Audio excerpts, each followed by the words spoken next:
Okay, let's start with the obvious problem: loving people who don't love you back. Sounds very holy when you say it slowly, but in real life, it mostly feels like you're doing something wrong and no one is stopping you. Because love, as we usually practice it, is supposed to come with some signs of life. A response, a thank you, something that lets you know you're not pouring yourself into a void. And when that doesn't happen, your brain immediately starts asking reasonable questions like, is this humility, or am I just embarrassing myself? Is this Christ-like love, or am I enabling nonsense? At what point does turning the other cheek turn into needing therapy? Which is fair. We're taught very responsibly not to chase people who don't choose us, not to overextend, not to beg for affection, not to confuse self-respect with martyrdom. All good advice. Very healthy. 10 out of 10 would recommend. And then Jesus shows up and says things like, love your enemies, which is honestly not helpful if you're trying to keep your emotional life tidy. Because enemies don't love you back. At best, they tolerate you. At worst, they actively hope you step on something sharp. So already, Christianity is not aiming for balance. It's aiming for something else entirely. And that's where things start getting uncomfortable. Because if I'm honest, most of my love has been conditional. Not in a villain way. In a very normal, modern, emotionally intelligent way. I'll love you as long as there's some sense of mutual effort. I'll stay kind as long as you meet me somewhere in the middle. I'll forgive as long as you show at least moderate remorse and preferably growth. That all feels reasonable, sensible, and adult. But Jesus doesn't seem overly impressed by reasonable love. He keeps talking about loving people who don't deserve it, don't return it, don't even notice it, which sounds less like relationship advice and more like a direct threat to my sense of fairness. Because loving people who don't love you back doesn't fix anything. It doesn't guarantee change, and it doesn't magically soften hearts. Sometimes it just sits there, awkward and unresolved, like a conversation that ended badly and everyone pretends didn't happen.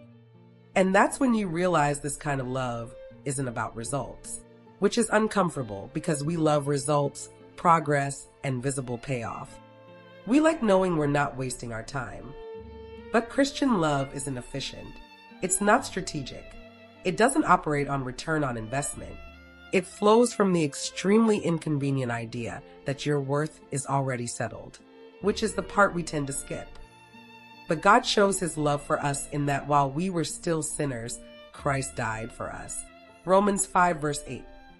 Because if your worth is actually settled in God, not in being liked, chosen, appreciated, or understood, then loving someone who doesn't love you back isn't you losing. It's you refusing to negotiate your identity. Jesus loved people who misunderstood him, challenged him, used him, abandoned him, and still he didn't recalibrate his love based on their response. Not because he lacked boundaries, he walked away plenty, but because his love wasn't something they could control. And that's the distinction we miss. Loving people who don't love you back doesn't mean staying where you're harmed, dismissed, or abused. That's not love. That's confusion. Jesus didn't stay everywhere he was rejected. Sometimes he left. Sometimes he said no. Sometimes he said nothing at all. But even when he left, he didn't turn bitter. He didn't need to win. He didn't love to secure an outcome. And if I'm honest, that's the part that exposes me. Because I often loved with an agenda. I loved hoping it will change something, fix something, prove I'm good, patient, evolved, spiritually mature. Pick your poison. Loving without being loved back strips all that away. It forces you to ask a question you'd rather avoid. If this never improves, can I still love without shrinking, hardening, or turning cold? And the Christian answer is yes, but only if that love isn't coming from you trying to survive.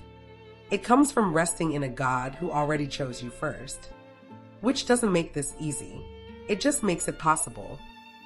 And no, it still doesn't feel good most days, but it does keep love from becoming a transaction.